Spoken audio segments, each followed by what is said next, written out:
قوة إلا بالله العلي العظيم. أعوذ بالله من الشيطان الرجيم. بسم الله الرحمن الرحيم. الحمد لله رب العالمين والعاقبة للمتقين. الجنة للمواهبين والنار للعاصين. الصلاة والسلام على رسول الثقلين محبوب رب المشرقين والمغربين جد الحسن والحسين النبي المبين والرسول المصدق والوزير الممجد المصطفى الأمجد والمحمود الأحمد أبي القاسم محمد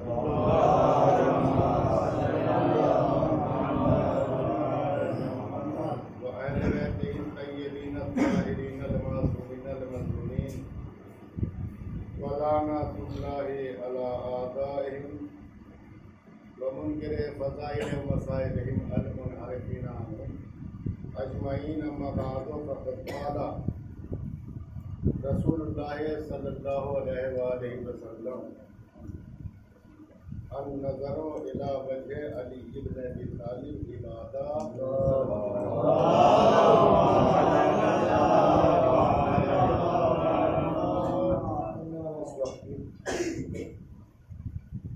اس مجلس اعزا کے لیے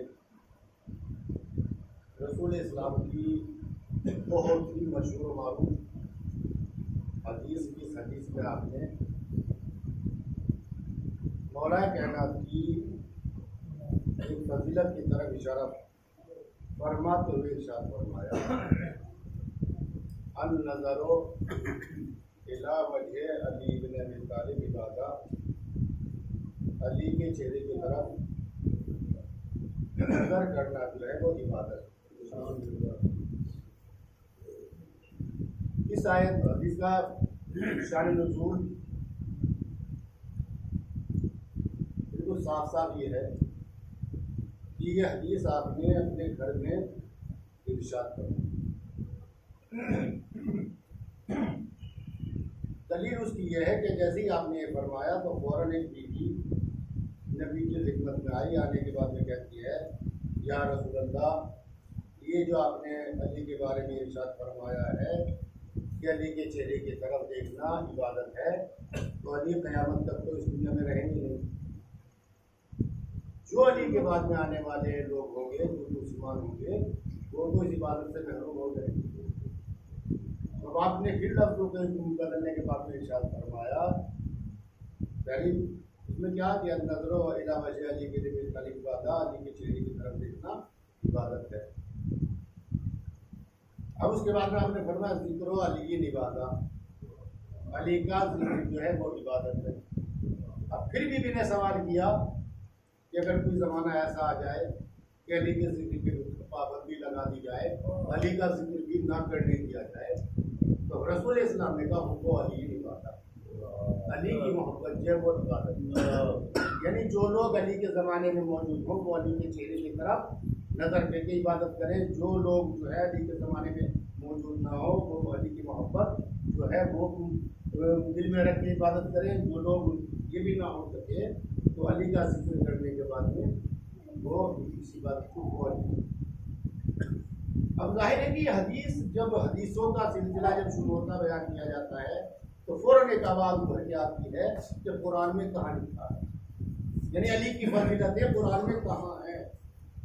دیکھنے کے لیے آنکھ چاہیے، سوچنے کے لیے دل چاہیے، اور دماغ جو ہے قوت فیصلہ کرنے والا جو ہے ایک دماغ جو ہے وہ چاہیے. کہ نہیں لکھا کہاں ہے؟ آئیے میں دکھلاتا ہوں قرآن مجید میں کہاں ہے. حنین کا واقعہ، حنین کا واقعہ جب مسلمانوں کو اپنی جنگ حنین کا یہ واقعہ جب مسلمانوں کو اپنی کثرت کے اوپر جب ناز ہو گیا، اکڑ گئے، یہ اکڑنے کے بعد میں اور جیتی ہوئی جنگ جو ہے وہ ہار کی طرف جانے لگی. مسلمانوں کو جنگ حنین کا واقعہ قرآن مجید میں موجود ہے کہ جب اپنی کثرت کے اوپر انہیں غرور ہو گیا، یہ پھولے نہیں سما رہے تھے، اس غرور کو جو ہے اللہ نے توڑنے کے لیے کہ وہ جیتی ہوئی جنگ کو ہار کی طرف جانے لگی. تو اللہ نے اپنے نبی کی عزت بچانے کے لیے جو ہے اللہ نے آسمان سے فرشتے نازل کیے، جو علی کی شکل میں آنے کے بعد میں جو ہے جنگ حنین میں آنے کے بعد میں لڑے، تب جیت ہاری جنگ جو ہے تب وہ جیتی گئی۔ یہ واقعہ اتنا ملنے کے بعد میں، لیکن حنین کے میدان سے نبی کا ایک صحابی توڑا ہوا بارگاہ رسالت میں آتا ہے، آنے کے بعد میں کہتا ہے یا رسول اللہ ایک مشکل آن پڑی ہے۔ اب رسول اسلام نے جو ہے سلمان فارسی کے چہرے کو دیکھا اور دیکھنے کے بعد میں کہا کہ سلمان تم تو علی کے غلام ہو، تمہیں کائیں کی مشکل ہے کہ یا علی یا رسول اللہ یہی تو پریشانی ہے۔ ایک طرف علی کی غلامی کا دعویٰ بھی ہے اور دوسری طرف مشکل میں گرفتار بھی ہو، تاکہ مشکل کیا ہے کہ مہربانی کر کے اللہ کے نبی یہ بتا دیجیے آج مدینے سے کتنے علی لے کے چلے، آج مدینے سے کتنے علی لے کے چلے تھے۔ اب رسول اسلام نے سلمان فارسی کو چہرے کو دیکھا اور دیکھنے کے بعد میں کہا کہ سلمان دماغ تو صحیح ہے، کتنے علی کیا مطلب، علی تو ہے ہی ایک، تاکہ بس یہی تو پریشانی ہے۔ میں نے کسی کی سنی سنائی پہ نہیں کہہ رہا ہوں، میں نے اپنی آنکھوں سے دیکھا، اپنے کانوں سے سنا کہ جو صف اول پہ گرا، گرتے گرتے اس کی زبان پہ ایک جملہ تھا علی نے مارا، جو صف آخر پہ گرا اس کی زبان کے اوپر ایک ہی فقرہ تھا کہ علی نے مارا۔ کافر جو ہے حنین کے میدان میں قتل ہو رہے تھے اور ہر ایک کافر کی زبان کے اوپر بس یہی جملہ تھا کہ علی نے مارا، علی نے مارا، علی نے مارا۔ یا رسول اللہ مہربانی کر کے بتلا دے آج مدینے سے کتنے علی لے کے چلے تھے۔ اب رسول اسلام نے کہا سلمان گھبرانے کی بات نہیں ہے، اللہ نے 10,000 فرشتے یا 1,000 فرشتے علی کی شکل میں نازل کیے، جو سارے کے سارے علی کی شکل میں آنے کے بعد میں لڑ رہے تھے۔ میں گیا فرشتوں کے بعد، اے فرشتوں تمہیں جو ہے اکیلے علی کی شکل میں آنے کی ضرورت کیا تھی؟ اتنی بڑی سپاہ صحابہ تھی، کوئی کسی کی شکل میں آ جاتا، کوئی کسی کی شکل میں آ جاتا، کام کا کام بن جاتا، بات کی بات رہ جاتی تو فرشتے کہیں گے بے ادب مت بن، ہم کسی ایسے انسان کی شکل میں نہیں آ سکتے، ہم کسی ایسے انسان کی شکل میں نہیں آ سکتے جس نے ایک لمحے کے لیے بھی اپنی پیشانی کو کسی بت کے سامنے رکھا ہو۔ اب ایک جملہ کہنے کو دل چاہتا ہے، ارے جن منحوس شکلوں میں اللہ کی نوری مخلوق آنا پسند نہ کرے، ان کی محبت کا مطالبہ اور ہم سے صلوات پڑھ لیں محمد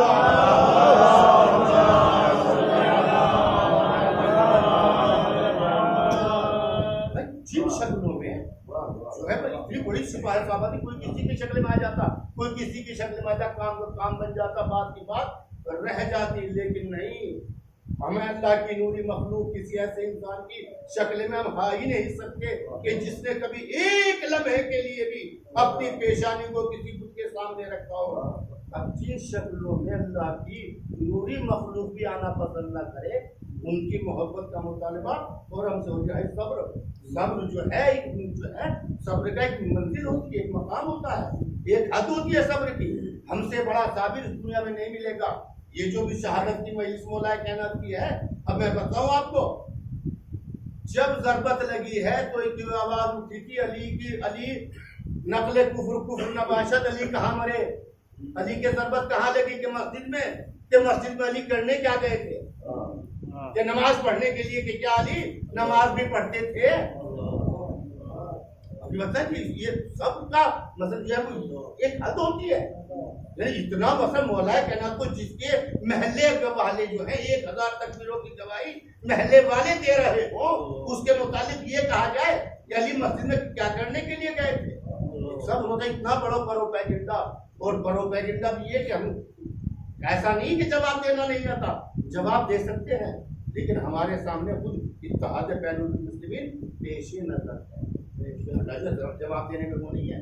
آئے آگے بڑھے پڑھنے کے بعد میں، اور جس کے دل میں مولا کائنات کی محبت، جس کے دل میں صحیح معنی میں محبت آ کر آ جائے تو دنیا کی کوئی چیز اس کے سامنے کوئی چیز نہیں ہے۔ بس یہ واقعہ اور یہی چیز کے بعد مجھے فکر سے بتا دیا، بہت لمبی مجلس بھی نہیں ہے۔ اب ایک بہت بڑا تاجر، بصرے کا رہنے والا، تجارت میں اس کو لاس ہوا اور گھاٹا اس کو اتنا ہوا کہ بھیک مانگنے پہ مجبور ہو گیا۔ یہ ہمارے یہاں بھی ہوتا ہے۔ اب وطن میں اس کی غیرت نے گوارا نہیں کیا، خدا خواستہ کسی ایسے انسان کے اوپر کوئی وقت پڑ جائے، کوئی ایک بڑا مالدار آدمی ہو اور وہ جو ہے مطلب فقیری کی منزل کے اوپر آ جائے، بھیک مانگنا پڑ گیا تو، یعنی فقیری کی منزل کے اوپر آ جائے بھیک مانگنا پڑ گیا تو، یعنی زہر پی لینا تو گوارا کرے گا لیکن وطن میں بھیک نہیں مانگے گا. مجبوری اس کو کوفے لے آئی، مسئلے سے اس کو کوفے لے آئی. لانے کے بعد مجھے بازار سے گزر رہا تھا، بازار سے گزرتے ہوئے ایک دکان کے اوپر ٹھہرا اور ٹھہرنے کے بعد اس نے آواز لگائی، لا نام علی کے اوپر مجھے کچھ بھی. اب اتنا سنا، سننے کے بعد مجھے دکان والا جو جل گیا، جلنے کے بعد میں اٹھا، اٹھنے کے بعد میں اس کا بازو پکڑا اور بازو پکڑنے کے بعد میں کہتا ہے اگر علی کے نام کے اوپر نہ مانگا ہوتا تو میں تجھے بہت کچھ دیتا، لیکن تو نے علی کے نام پہ مانگا ہے، تجھے دھکوں کے علاوہ کچھ نہیں ہوگا. ادھر فقیر مطمئن، ادھر یہ مطمئن کہ دشمن علی سے اچھا ہوا کہ دشمن علی سے بھیک نہیں ملی. یہ مطمئن ہو گیا کہ دشمن علی سے بھیک نہیں ملی. اس کو کفری کی گلیوں میں لے آئی، ایک گھر کے قریب سے گزر رہا تھا. ایک مرتبہ دل نے اس کے پکارا کہ اس گھر سے مانگ. اب اسی دروازے پر آیا، آنے کے بعد اللہ نام علی کے اوپر مجھے بھیک دے. اب گھر کی صحن میں بیٹھی ہوئی مومنہ تڑپ کے اٹھی. اٹھنے کے بعد میں جو ہے اب گھر کے اندر دیکھا کچھ چیز نظر نہ آئی، دروازے کے اوپر آئی، آنے کے بعد میں دیکھا کہ علی کے نام کے اوپر بھیک مانگ رہا تھا. اس نے کچھ اور تو اس کو نظر نہیں آیا. کانوں کے گوشوارے اتارے، اتارنے کے بعد میں فقیر کے ہاتھوں پہ رکھ دیے. ہاتھوں پہ رکھنے کے بعد میں اب کچھ دیر تک یہ فقیر ان گوشواروں کو دیکھتا رہا اور دیکھتے دیکھتے اب اسی دکان پہ آ گیا جس دکان سے تو دھکے ملے تھے. آنے کے بعد میں جو ہے پلٹنے کے بعد میں کہتا ہے لے ابے تو اس عورت سے گیا گزرا جس نے علی کے نام کے اوپر اپنے کانوں کے گوشوارے دے دیے، لے ان کی قیمت لگا. اب اس نے گوشواروں کو لیا، گوشواروں کو دیکھ کے ٹھٹک گیا. ٹھٹکنے کے بعد میں قیمت اس کے حوالے کی. قیمت حوالے کرنے کے بعد میں اب یہ گوشواروں کو لے کے گھر دکان کو بند کیا، گوشواروں کو لے کے گھر میں آیا اور آنے کے بعد میں بیوی سے معلوم کرتا ہے کہ یہ گوشوارے کہاں ہیں. کہا کہ وہ تو میں نے فقیر کو دے دیے. کہ تو نے فقیر کو وہ گوشوارے دیے کیوں؟ تو پلٹنے کے بعد میں کہتی ہے کہا کہ وہ تیری ملکیت نہ تھے، میں اپنے باپ کے گھر سے لے کے آئی. وہ گوشوارے تیری ملکیت نہ تھے، میں اپنے باپ کے گھر سے لے کے آئی تھی. اور دیکھ تو گوشواروں کی بات کر رہا ہے، وہ جس نام پہ مانگ رہا تھا گوشوارے تو کیا میں اپنی جان دے دیتی. اب ایک جملہ کہنے کو دل چاہتا ہے. اتنا سنا سننے کے بعد میں خاموش ہو گیا. مدینے سے بہت دور کوفے کی عورتوں کو یہ مسئلہ معلوم کہ باپ کی جائیداد کی وارث اس کی بیٹی ہوتی ہے، لیکن حاکم مدینہ جو ہے، حاکم مدینہ جو ہے اور حاکم مکہ جو ہے اس مسئلے سے بے خبر. اب اس کے بعد میں جو ہے کہا کہ اچھا تو نے فقیر کو دیے ہیں؟ کہا کہ نہیں فقیر کو نہیں دیے، میں نے تو اس نام پہ دیے جس نام پہ وہ مانگ رہا تھا، کہ اگر میں بھی تجھ سے اس نام پہ کچھ مانگوں تو مجھے بھی کچھ دے گی. کہا کہ جو چاہے دے. کہا کہ بس ایک تجھے تو معلوم ہے میں دشمن علی ہوں، تو محب علی ہے. سب سے پہلے تو یہ ہے کہ میں دشمن علی ہوں، تو محب علی ہے، تجھے میں گھر سے نکالنا چاہتا ہوں، لیکن گھر سے نکالنے سے پہلے میں تجھ سے ایک سوال کرنا چاہتا ہوں. کہا کہ کیا؟ کہا کہ جو چاہے مانگ لے. کہا کہ وہ ہاتھ دے دے جن ہاتھوں سے تو نے گوشوارے اتار کے دیے. اس نے کہا کہ ٹھیک ہے تو میری جان لے لے لیکن عیبدار بنا کے مجھے گھر سے نہ نکال. کہا کہ نہیں یہ تو ہو نہیں سکتا، میں تو دشمن علی ہوں. اب تلوار چلی، ہاتھ کٹے، رات کے سناٹے میں اس علی کے چاہنے والی کو علی کی محبت کے جھوٹ میں گھر سے نکال دیا. نکالنے کے بعد میں چلتے چلتے اب ہاتھوں سے خون بہ جانے کی وجہ سے طاقت رفتار نے ساتھ چھوڑا. ایک سرائے کے بوڑھے سرائے کی پشت سے کمر لگا کے اب اتنے میں اس پہ غشی طاری ہوئی. اس غشی کے عالم میں سرائے کا بوڑھا پاسبان رات کے سناٹے میں جو گھر سے باہر کمرے سے باہر نکلا، اب جو صحن میں نکلا، نکلنے کے بعد میں دیکھتا کیا ہے کہ ایک نور ہے جو اس کی سرائے کی پشت سے اٹھ رہا ہے، بلند ہو رہا ہے اور آسمان کی طرف وہ نور بلند ہے. اب تجسس میں آگے بڑھا. آگے بڑھنے کے بعد میں اب جو گھر سے باہر نکل کے آیا، اس نے دیکھا کہ ایک بی بی ہے جس کے پیشانی سے وہ نور نکل کے آسمان کی طرف بلند ہو رہا ہے. اب یہ قریب آیا، آنے کے بعد میں دیکھا تاکہ کوئی مجبور ہے. اب جو قریب آیا غور سے دیکھا ہاتھ اس کے کٹے ہوئے ہیں، گھر میں لے کے آیا، اس کی مرہم پٹی کی. اب جو اسے ہوش آیا پورا گزرا ہوا واقعہ، اپنے اوپر پورا گزرا ہوا واقعہ اس نے بیان کر دیا. بیان کرنے کے بعد میں اب یہ سرائے کا بوڑھا پاسبان کہتا ہے اے میرے لال، آج سے میں تیرا باپ تو میری بیٹی. اور آج میری سمجھ میں آیا کہ اللہ نے مجھے اولاد کیوں نہیں دی تھی. مجھے محب علی کی خدمت کرنا ہے. مجھے محب علی کی خدمت کرنا ہے. آج سمجھ میں آیا اولاد کیوں نہیں ہوئی. آج سے میرے لال تیرا یہ گھر تیرا ہے. میں تیرا باپ تو میری بیٹی. اب دن گزرتے چلے گئے. ہاتھوں کے زخم تو صحیح ہو گئے لیکن عزیزو دل کے زخم نہ بھر سکے. اب کچھ گھر میں کیسے ہمیں بیٹھی ہوئی ہے. اب اس کے بعد جو ہے فوراً جو ہے اب ایک مرتبہ یہ رات کا وقت آیا. رات کا وقت آنے کے بعد میں اب یہ خواب میں دیکھتی کیا ہے. خواب میں دیکھتی کا بہت بڑا صحن ہے. اس میں تخت رکھا ہوا ہے. اس تخت کے اوپر ایک بڑا نقاب پوش بیٹھا ہوا ہے. دو چھوٹے نقاب پوش اس بڑے نقاب پوش کی طرف اشارہ کر کے میرا ہاتھ پکڑ کے کہا اے بابا اس نے جو ہے تمہاری محبت میں اس نے اپنے ہاتھوں کو کٹوایا ہے. تاکہ میرے اٹھا کے قریب لے کے آئے. انہوں نے میرے ہاتھوں کو پر کپڑا ڈالا. کپڑا ڈالنے کے بعد میں جو کپڑا ہٹایا ہٹانے کے بعد میں اب جو کپڑا ہٹا میں نے دیکھا دونوں ہاتھ سلامت. اب ہاتھ سلامت ہو گئے صحیح سالم ہو گئے. اب ایک روز گھر کے صحن میں بیٹھی ہوئی ہے. پھر اس کے کانوں سے وہی آواز ٹکرائی لا نام علی کے اوپر مجھے کچھ بھیک دے. اب یہ تھوڑا کے اٹھی دروازے پر آئی. آنے کے بعد میں اب بھیک لی. لینے کے بعد میں اس نے ساحل کے ہاتھ کے اوپر اس بھیک کو رکھ دیا. رکھنے کے بعد میں اب ایک مرتبہ فوراً جو ہے ساحل سے کہتی ہے ساحل تو فلاں جگہ کے تو رہنے والا نہیں ہے. کہا کہ ہاں بی بی رہنے والا بھی وہی تھا. کہا کہ تیرا نام یہ تو نہیں ہے. کہا کہ نام بھی میرا یہی ہے لیکن تمہیں کیسے معلوم. اب فوراً پلٹ کے کہتی ہے آج آیا نہیں تیری سمجھ میں. اب یہ بہت پہلے بی بی پلٹنے کے بعد میں کہتی ہے آج آیا نہیں تیری سمجھ میں. ارے کوئی اور نہیں ہوں. علی کی محبت کے جرم میں جس کے ہاتھوں کو کاٹ کے تو نے گھر سے باہر نکالا تھا وہ کوئی اور نہ تھا میں تھی. لیکن بیبی بھیک تو تو نے انہی ہاتھوں سے دی ہے. کہا کہ جس میرے مولا کے نام پہ تو نے ہاتھوں کو کاٹا تھا اسی میرے مولا نے میرے ہاتھوں کو دیا. سلوات پڑھنے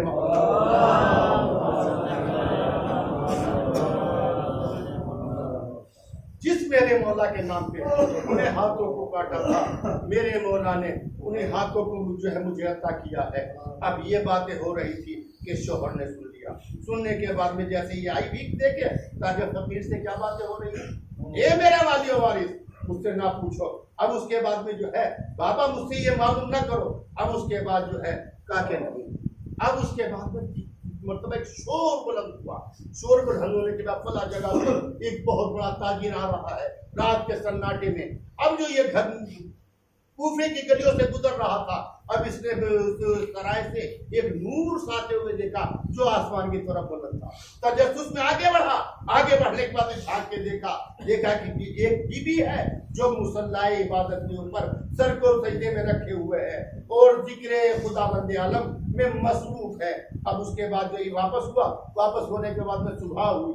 صبح ہونے کے بعد میں سرائے کے بوڑھے پاسبان کو بلایا. بلانے کے بعد میں کہا کہ یہ بتلا تیرے گھر میں کوئی بیٹی ہے. کہا کہ ہاں میرے گھر میں بیٹی ہے. کہا کہ میں اس سے شادی کرنا چاہتا ہوں تاکہ جب تک میں اس سے معلوم نہ کر لوں میں تجھے کچھ بتا نہیں سکتا. اب آیا آنے کے بعد میں جو ہے اب فوراً پلٹنے کے بعد میں بیٹی سے معلوم کیا ہے میرے لال بہت بڑے تاجر کا رشتہ آیا ہے. اب فوراً پلٹنے کے بعد میں بابا جیسے آپ کی مرضی ہے. اب اس کے بعد میں یہ رخصت ہو کے آ گئی. آنے کے بعد میں جو شوہر کے گھر آ گئی. آنے کے بعد میں اب صحن میں بیٹھی ہوئی تھی. پھر ایک کانوں سے اس کی آواز ٹکرائی لا نام علی کے اوپر مجھے بھیک دے. اب یہ دروازے پر آئی. آنے کے بعد یہاں سے یہ واقعہ ہے. اب جو دروازے کے اوپر آئی بھیک دی. اب بھیک دینے کے بعد میں کہا کہ یہ نام کہا کہ کوفے کا رہنے والا کہا کہ ہاں بی بی کہا کہ اب آ جائے نہیں تھی سمجھ میں. اور کہا کہ تم کون ہو. تاکہ علی کی محبت کے جس کے ہاتھوں کو کاٹ کے تو نے گھر سے باہر نکالا تھا کہ کوئی اور نہیں تھا میں تھی. اب اس کے بعد میں جو ہے شوہر نے سن لیا معلوم کیا بتاؤ کیا بات ہے. فقیر سے کیا باتیں ہو رہی تھی اے میرے والی وارث دیکھ یہ نہ معلوم کرو. تاکہ نہیں میں حکم دیتا ہوں بتاؤ. اب اس نے اپنے اوپر گزرا ہوا پورا واقعہ بیان کیا. اب جیسے ہی اس نے واقعہ بیان کیا تو فوراً قدموں میں سر رکھ دیا. رکھنے کے بعد میں کہتا ہے علی کی محبت میں جس فقیر کو کانوں کے گوشت والے تو نے اتار کے دیے تھے وہ کوئی اور نہیں تھا, وہ میں تھا. اور بی بی یہ جو کچھ ہے وہ تیری انہی گوشت والوں کی بدولت ہے. اب ایک جملہ کہنے کو دل چاہتا ہے, علی کے نام پر نہ دینے والے فقیر امیر ہو جایا کرتے ہیں اور نہ دینے والے امیر فقیر ہو جایا کرتے ہیں. لیکن عزیزو بھیک ملتی اسی کے نام پہ ہے جو ہمیشہ بانٹتا رہا ہو, جو دوسروں کا مال اکٹھا کرنے کے بعد میں غنی بن جائے, اس کے نام پہ بھیک نہیں ملتی. کسی کے آگے جو دستے طلب بڑھاؤ گے ہزار اپنی دکھ درد کی سناؤ گے, جہاں بھی جاؤ گے مایوس لوٹ آؤ گے. علی کا نام نہ لوگے تو کچھ نہ پاؤ گے. ہمیں یہ بات فقیروں کی زندگی سے ملی, خدا کے گھر بھی ملی بھی تو علی سے. صلوات پڑھنے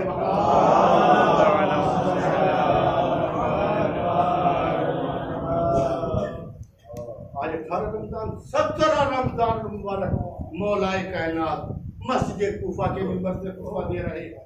اب خطبہ دیتے ہوئے کچھ اور تو دروازے کے اوپر محسوس کرنے کے بعد امام حسن سے کہا بیٹا حسن جلدی سے جاؤ, علی کی زندگی میں علی کی غیرت اس بات کو گوارا نہیں کرتی کوئی میری زندگی میں کوئی عورت گھر سے نکل کے مسجد کے دروازے تک آ جائے تاکہ معلوم کر کے آپ کون ہیں. ابھی امام حسن آئے, آنے کے بعد میں دیکھا 6 عورتیں دروازے کے اوپر کھڑی ہیں تاکہ آپ کا حسن اپنے بابا سے کہو یا تو ہمیں خطبے سننے کی مسجد میں اجازت ملے یا ہمارے لیے کسی مولما کا انتظام ہو تاکہ ٹھیک ہے تمہاری خواہش میں بابا سے جا کے بیان کیے دیتا ہوں.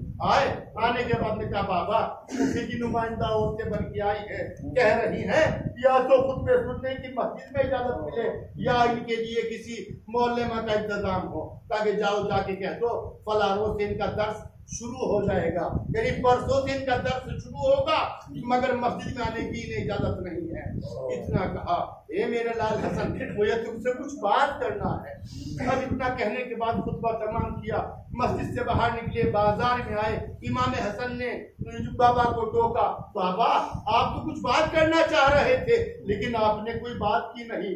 کبھی نہ رونے والے علی کی آنکھوں سے آنسوؤں کی جھڑی لگ گئی. لگنے کے بعد میں کہا بیٹا حسن مسئلہ یہ ہے بات بھی تمہاری بہن زینب کے بارے میں اور میں نے مناسب نہیں سمجھا. تذکرہ تمہاری بہن کا ہو ماحول بازار کا ہو.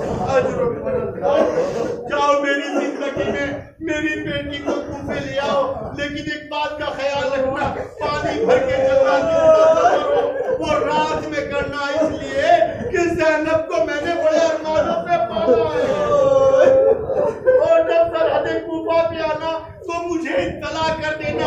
امام حسن امام حسین جناب عباس آگے مدینے جناب زینب کے یہاں دسترخوان بچھ گیا, شام کا وقت ہے, دونوں تینوں شہزادے روزے سے ہیں, افطار کا وقت سامنے سامان رکھا ہوا ہے, دسترخوان لگا ہوا ہے. پہلا لقمہ شہزادی زینب نے اٹھایا, امام حسن نے امام حسین سے آنکھوں میں کچھ اشارہ کیا. زینب نے اس اشارے کو دیکھ لیا, اے بھیا حسین کچھ کہنا چاہتے ہو؟ تاکہ بہن کہنا تو چاہ رہا تھا لیکن ہمت نہیں پڑ رہی ہے, اگر سننا چاہتی ہو تو بابا نے کوفے بلایا ہے. اتنا کہنا تھا کہ زینب کے سر سے چادر کی آواز دی. اماں نے کہا تھا بہن کا بیٹا زینب جب کوفے سے بلاوا آ گئے سمجھنا اچھڑنے کے دن آ گئے. جب کوفے سے بلاوا آ گئے سمجھنا اچھڑنے کے دن آ گئے.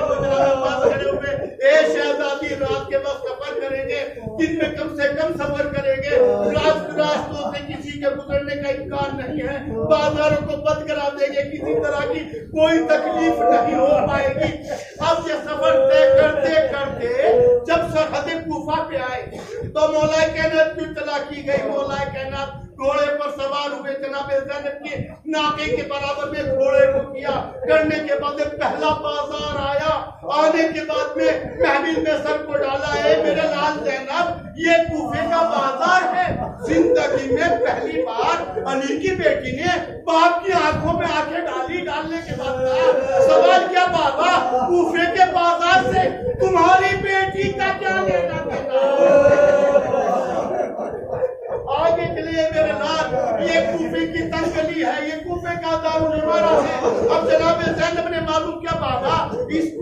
بازار اس کوفے کے دارالعمارہ اس کوفے کے دربار سے تمہاری بیٹی کا کیا لینا دینا؟ تاکہ تم اگر یہ سننا چاہتی ہو تو تمہاری ماں بھی تو دربار گئی، اب اتنا سکتا تھا چلا بیٹا نے فوراً بابا سے کہا بابا اماں کی مجبوری تھی، اماں کی مجبوری تھی، اماں کے کوئی بھائی نہیں تھا، لیکن جس کے عباس جیسا بھائی ہو اس کی بہن کو کون دربار لا سکتا ہے؟ اتنا سننا تھا مولا کائنات سے کہا اے میرے لال زینب جب تو دربار میں آئے گی تیرے بھائی کا سر سفید گھوڑے کی گردن میں